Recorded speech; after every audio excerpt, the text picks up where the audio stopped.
The fastest way to lose an avoidant is to want them too much. This is the truth most people don't want to hear because it directly contradicts everything we've been taught about love. With an avoidant, wanting them harder does not create closeness, it triggers distance. The moment desire turns into pursuit, their nervous system reads it as pressure, not because you did something wrong, but because closeness has historically meant obligation, loss of autonomy, or emotional overwhelm for them. So when you lean in, they instinctively lean out.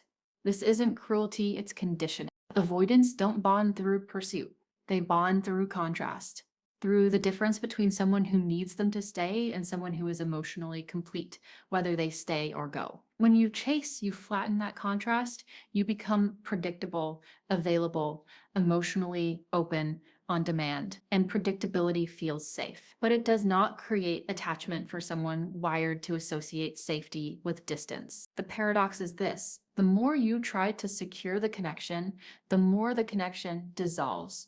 Every explanation, every reassurance request, every "I just want to understand where this is going" conversation tells their nervous system one thing: you want more than they can give right now. And instead of rising to meet you, they retreat to protect themselves from the expectation. Real attachment doesn't begin when you do more, it begins when you stop over functioning emotionally. When you stop proving that you're patient, understanding, low maintenance, or different from everyone else who wanted more. The moment you stop explaining your worth and stop managing their comfort, their nervous system finally has space to notice you, not as pressure, but as presence. What actually creates attachment in an avoidant is not intensity. It's absence paired with safety. Absence without drama. Distance without punishment. Silence without emotional collapse. When you don't chase their withdrawal, something unfamiliar happens inside them. There is no relief, no sense of good, I escaped. Instead, there's a quiet disruption, a missing signal, a loss they didn't expect to feel. Because here's what most people misunderstand: avoidants don't fear intimacy as much as they fear dependence. They fear being needed in a way that traps them. So when you remain grounded, regulated, and self-directed, even as you step back, you violate their internal rulebook. You show them closeness doesn't require self-erasure, and distance doesn't come with chaos. They don't miss people who cling. Clinging confirms their belief that relationships cost too much, that someone will eventually need more than they can give. But they do miss people who leave without collapsing. People who don't beg, don't spiral, don't threaten, don't try to fix the connection on the way out. That kind of exit creates a question mark instead of relief. And that question mark lingers because when you don't chase, they're forced to confront something they've avoided their entire life. Was that actually important to them? Not because you demanded it, but because you walked away intact. Your calm absence becomes louder than any emotional speech you could have given. This is the paradox avoidants can't escape. The very thing they believe will bring them freedom, distance, is what reveals the attachment they didn't know they were forming. Not because you manipulated them, not because you withheld love, but because you stopped abandoning yourself in an attempt to be chosen. And in that space where you are no longer pursuing, no longer explaining, no longer overgiving, attachment finally has room to emerge. Avoidants don't attach to need, they attach to stability. This is where most people get it backwards. They assume love is proven through emotional openness, reassurance seeking, and constant connection. But for an avoidant, those behaviors don't feel like love. They feel like pressure, not because you're asking for too much, but because they grew up learning that closeness came with expectations they couldn't meet or emotions they weren't equipped to handle. So their nervous system learned to stay safe by staying independent. That's why emotional self-containment is so powerful. When you regulate yourself instead of reacting, you become unfamiliar in the most magnetic way. You don't mirror their withdrawal with panic. You don't chase them down with questions. You don't try to pull them closer when they pull away. And that absence of reaction disrupts the pattern they expect. Avoidants are used to one of two dynamics. Either someone overfunctions emotionally and demands closeness, or someone shuts down and disengages completely. What they are not used to is someone who remains present, grounded, and whole, without leaning on them for emotional regulation. That kind of stability doesn't trigger their defenses. It quietly disarms them. you don't ask for reassurance, you remove the sense of obligation they fear. Reassurance requests to an avoidant nervous system translate into, I need you to manage my emotions, and that immediately activates withdrawal. But when you soothe yourself, when you trust your own worth without needing it reflected back to you in real time, something shifts. You no longer feel like a responsibility, you feel like a choice. When you don't chase clarity, you signal emotional confidence. Avoidants often keep relationships ambiguous because clarity feels like commitment and commitment feels like a loss of freedom. The more someone pushes for definition, the more the avoidant delays. But when you don't demand timelines or labels, not because you're afraid to want them, but because you're secure enough to walk away if they don't align, you remove the power struggle entirely. And when you don't spiral, when they pull back, that's where the real impact happens. Avoidants expect distance to create relief. They expect the space to calm their system. But when you stay regulated, when you don't flood them with emotion or disappear in resentment, the distance doesn't resolve anything. Instead of relief, they feel something unfamiliar, curiosity, awareness, sometimes even anxiety. Not because you did anything wrong, but because the usual emotional script didn't play out. Your calm becomes confronting because calm signals something their system has rarely experienced: closeness without chaos, connection without obligation, presence without pressure. And for someone who learned early on that emotions were overwhelming or unsafe, that kind of stability is deeply disarming. This is why emotional self-containment creates attachment where emotional intensity fails. You are no longer trying to be chosen. You are simply showing up as someone who knows how to hold themselves, someone who doesn't collapse when things feel uncertain, someone who doesn't outsource their emotional safety to another person. And that independence does something profound. It allows the avoidant to approach you without feeling trapped, to want you without feeling responsible for you, to miss you without feeling guilty for needing space. The calm you carry, that's not indifference, it's self-trust. And self-trust reads as safety to a nervous system that has always equated closeness with threat. They may not name it, they may not even understand it, but over time, that regulated presence becomes the one place their system doesn't feel the need to escape. And that's where real attachment begins, not in need, not in pursuit, but in emotional stability that quietly says, I want you, but I don't need you to be okay. If access to you is unlimited, attachment never forms. This is one of the hardest shifts to make because it feels counterintuitive and at first uncomfortable. We're taught that love means availability, being there, responding quickly, making yourself easy to reach. But with an avoidant, unlimited access doesn't create closeness. It creates complacency. When you are always available, always responsive, always emotionally open, there is no contrast, no urgency, no reason for their nervous system to orient toward you. Avoidants bond when effort is required, but not demanded. That distinction matters. The moment effort turns into pressure, they shut down. But when effort becomes a natural consequence of your full, engaged life, something shifts. Like they don't feel forced to show up. They feel invited to. You don't disappear dramatically. You don't play games. You don't announce that you're pulling back or threaten to leave in order to provoke a reaction. Those behaviors still center them and keep you emotionally entangled. Instead, you simply stop making yourself constantly available. You answer when you're genuinely present. You initiate when it feels aligned, not when you're anxious. You let conversations end without forcing continuation. This isn't punishment. It's self-respect. When access to you is limited in a calm, grounded way, their nervous system has to work a little harder to feel you. And effort is what creates meaning. Humans attach to what they invest in. Avoidants are no different. They just resist being asked to invest. But when the environment quietly requires it without emotional demand, they engage without feeling trapped. Consistency without over-access is where the psychological tension forms. You're still warm, still kind, still emotionally safe, but you're not always there on cue. And that unpredictability, when paired with emotional steadiness, creates a loop their mind can't close. They start to notice when you're not available. They replay interactions. They feel the absence more sharply because it isn't chaotic or hostile.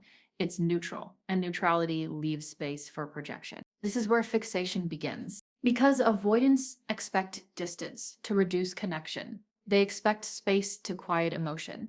But when your absence isn't dramatic, it doesn't give them relief. It gives them awareness. They become aware of the role you played, the energy you brought, the emotional stability they felt around you. And now that it's not immediately accessible, their system starts to reach for it. Unlimited access removes the opportunity for longing.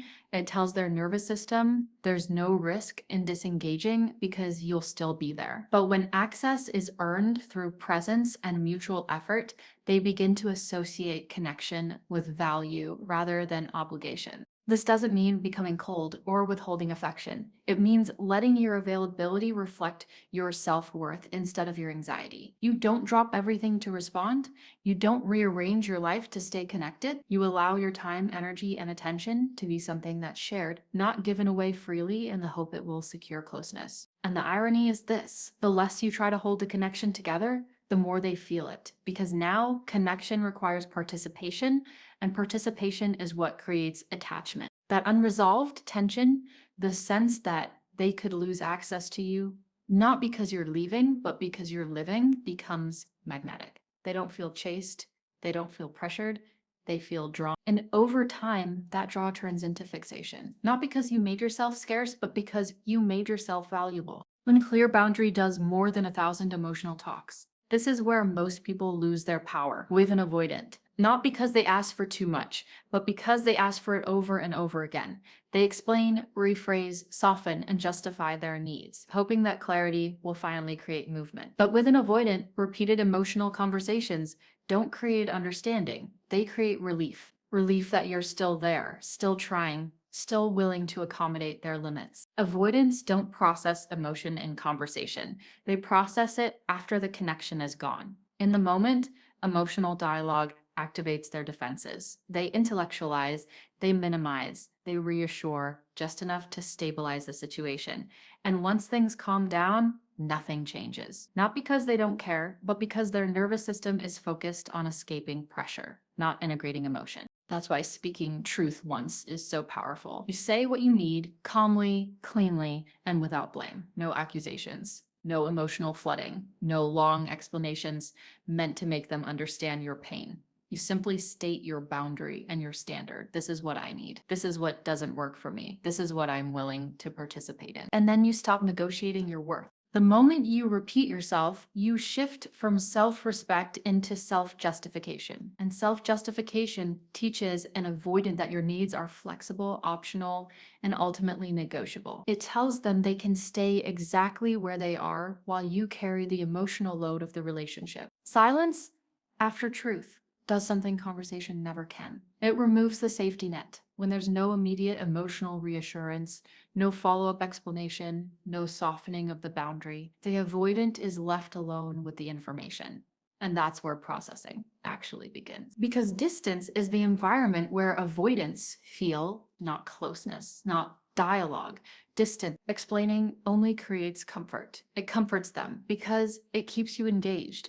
It reassures them that the connection is still intact, that there's no real consequence to staying emotionally unavailable. But when you speak once and then remove yourself, not angrily, not dramatically, just firmly, the nervous system can't bypass the reality anymore. Your absence becomes the message. This doesn't mean ghosting. It doesn't mean disappearing without a word. It means allowing your actions to align with your truth. If you say you need consistency and they can't offer it, you don't stay to debate whether your need is reasonable. You step back. If you say you want emotional presence and they continue to be distant, you don't keep asking them to change. You let the connection feel the consequence of their capacity. And that consequence isn't punishment, it's clarity. Avoidants often rely on emotional ambiguity to stay comfortable. As long as things are talked about but not acted on, they don't have to confront their limitations. But when your words are followed by self-respecting distance, ambiguity collapses. They're forced to feel the loss of access, the shift in energy, the absence of emotional availability they once took for granted. That's when reflection happens. Not because you convinced them, but because you stopped cushioning them from the truth. One clear boundary, followed by congruent action, creates more impact than endless emotional labor ever could. It tells them you mean what you say, that your needs are not hypothetical. That connection with you requires presence. not promises. And whether they rise to meet that truth or not, you reclaim something essential in the process: your self respect. You stop arguing for your worth. You stop explaining your needs. You let the truth stand on its own. And in that space where words end and action begins, real clarity finally arrives. Distance isn't manipulation, it's the mirror. Most people misunderstand distance. They think stepping back has to be dramatic, cold, or strategic to have impact. But with an avoidant, punishment only confirms their deepest fear. That closeness comes with emotional consequences. Guilt, accusations, and emotional withdrawal, framed as retaliation, don't create reflection. They create justification. They tell the avoidant they were right to keep their distance in the first place. That's why the most powerful absence is a clean one. You don't punish, you don't guilt, you don't make passive aggressive comments or suddenly turn cold. You don't announce that you're pulling back or explain why they're about to feel your absence. All of that keeps you emotionally tethered to their response. It keeps the focus on whether they notice, whether they care, whether they react. Instead, you simply redirect your energy back to your life. You invest where you feel reciprocity. You put attention into your routines, your work, your friendships, your body, your future. Not to prove a point, but because your energy was never meant to be spent sustaining a one-sided connection. When you stop propping the dynamic up, something very important happens. The relationship reveals its true weight. Avoidants often don't realize how much emotional labor someone else is carrying until it's gone. While you were present, patient, and emotionally available, the connection felt effortless to them. Not because it was easy, but because you were doing the stabilizing. When you remove that effort quietly, the absence is felt not as abandonment, but as disruption. This is where the mirror appears. They start to notice the silence, the lack of initiation, the missing emotional warmth. And because there's no blame attached, no emotional outburst to deflect onto, they're left alone with the experience. They can't rationalize it as drama.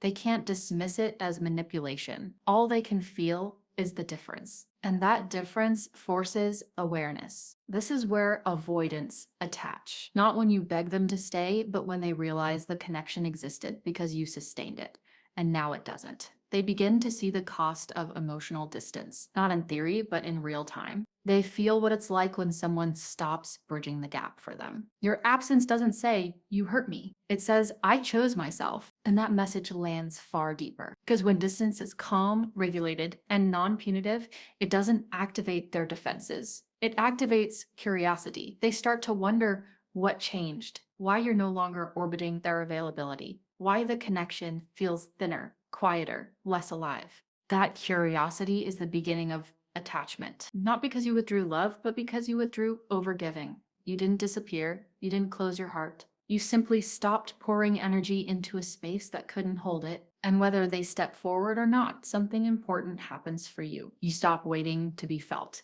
You stop hoping distance will make them choose you. You let it do what it's meant to do: reveal the truth. Distance isn't a tactic, it's information. And when it's used without punishment, it reflects the dynamic back to them with brutal clarity and returns your power to where it belongs. Over-accommodation kills attraction faster than conflict ever could. This is one of the most subtle traps people fall into with avoidance. Because it looks like love, you tell yourself you're being patient, compassionate, emotionally intelligent.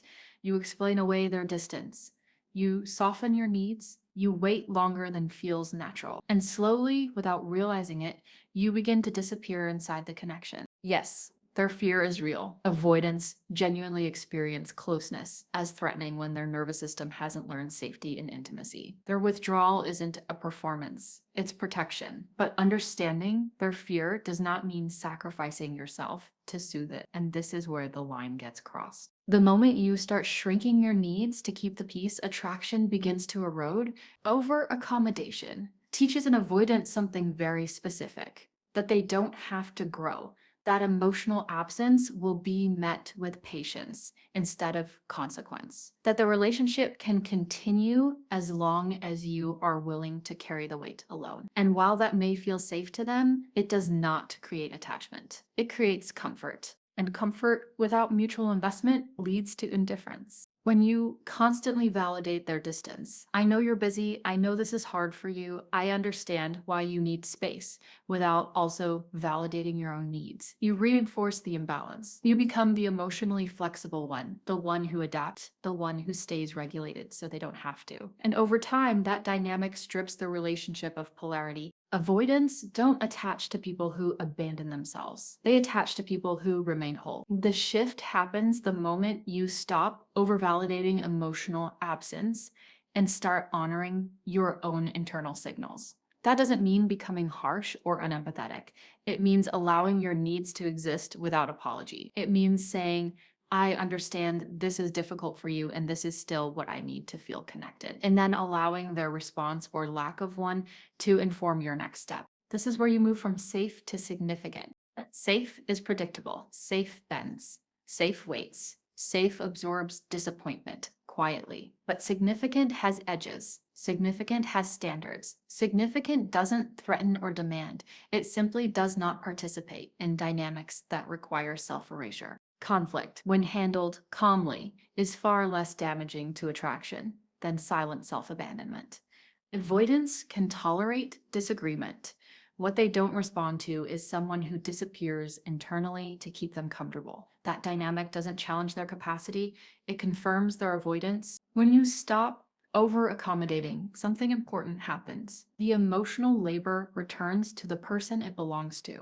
They are faced with a choice: expand to meet you, or lose access to the version of you that made the connection feel alive. And that moment is uncomfortable for them, but necessary, because attachment only forms when there is something at stake. When your presence is not guaranteed. When being with you requires showing up emotionally, not just enjoying the benefits of your patience. This doesn't mean becoming rigid or emotionally closed. It means becoming congruent. Your words match your actions. Your empathy includes yourself. Your understanding does not override your self-respect. And whether they rise or retreat, you win something essential. You stop contorting yourself to be lovable.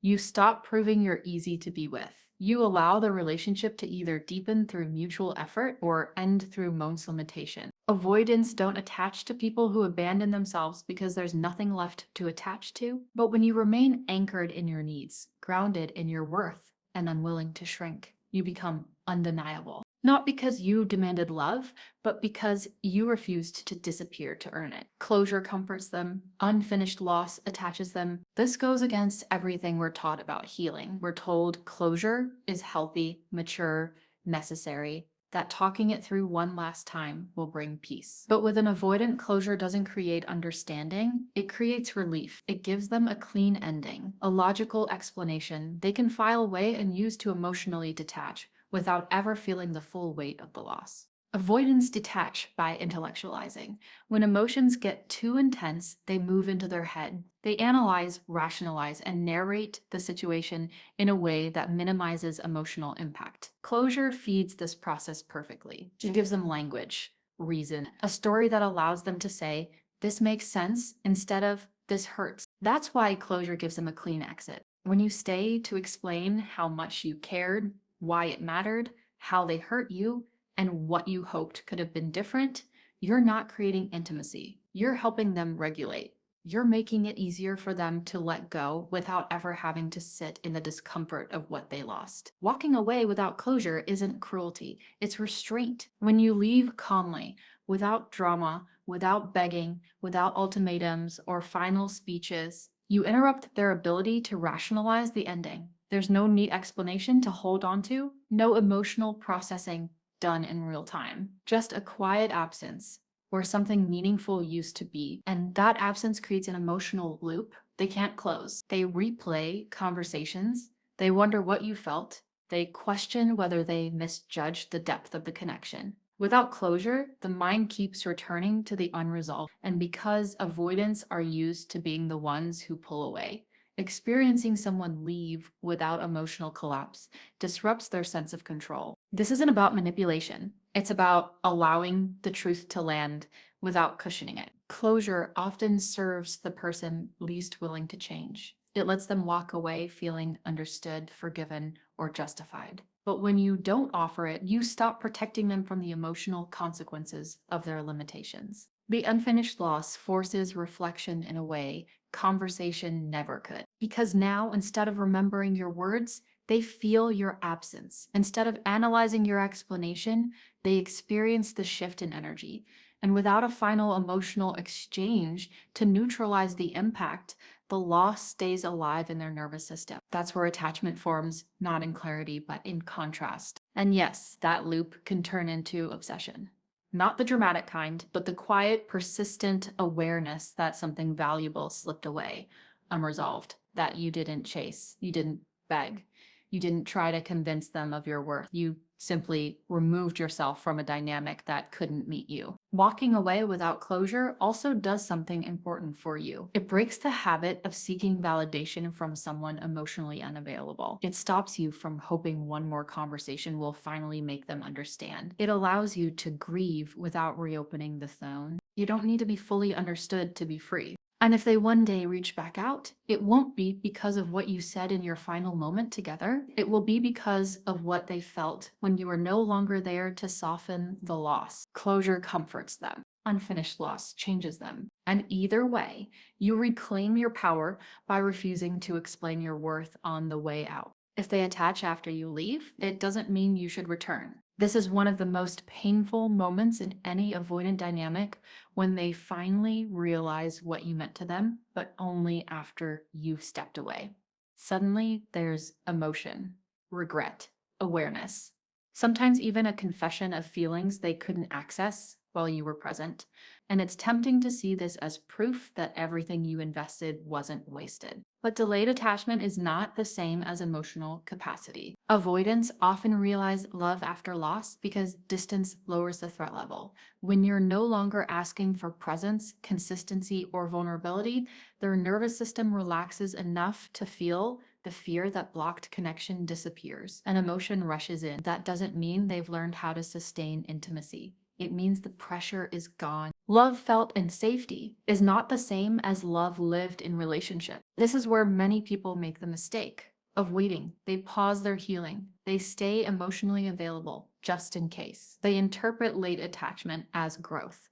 But awareness without action doesn't change patterns. Insight without practice doesn't build capacity. And attachment without growth still ends in abandonment, just slower. Because once you return, the old triggers reappear, expectations come back, emotional demands resurface, and without real internal work, the avoidance nervous system will default to what it knows: withdrawal, distance, and emotional minimization. Waiting for them to catch up keeps you stuck in hope instead of reality. Your power was never in making them choose you. You already did everything you could to show up. You communicated, you regulated, you stayed longer than you should have.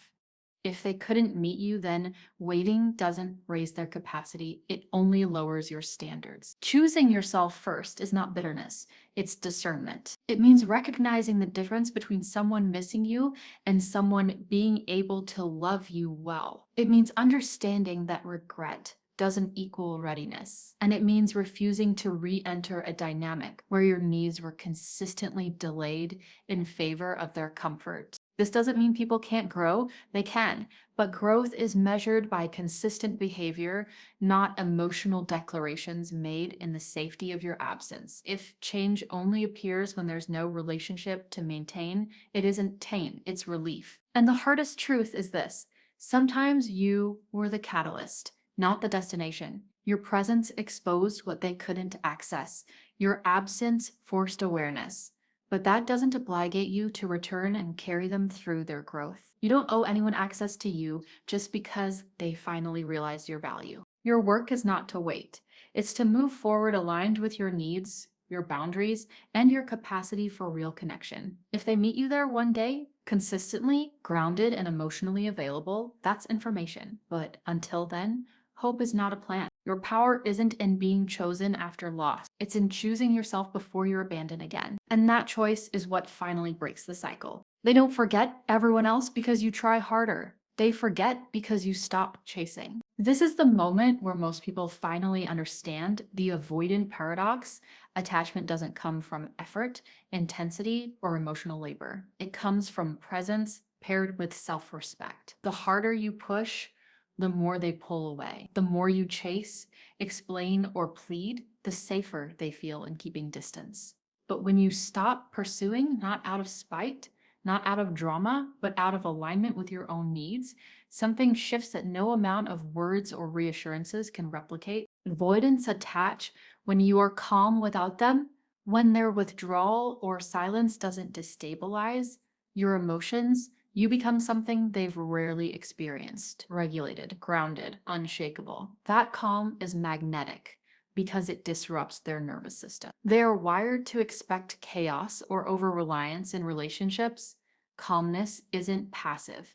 It is the presence of someone whole, a person whose stability doesn't require them to change instantly or manage your emotions. They attach when you are honest without pleading. Honesty that isn't diluted by fear or desperation is rare. Avoidants are accustomed to explanations that can be negotiated, boundaries that can be bent, or emotional appeals that can be argued with. When you express your truth clearly, firmly, and without begging for validation, you force them to see your value and your limits. You are not demanding attachment. You are showing what connection with you actually requires. They attach when you are present without pursuing. You show up fully without clinging, without demanding reciprocation, without attempting to engineer the outcome.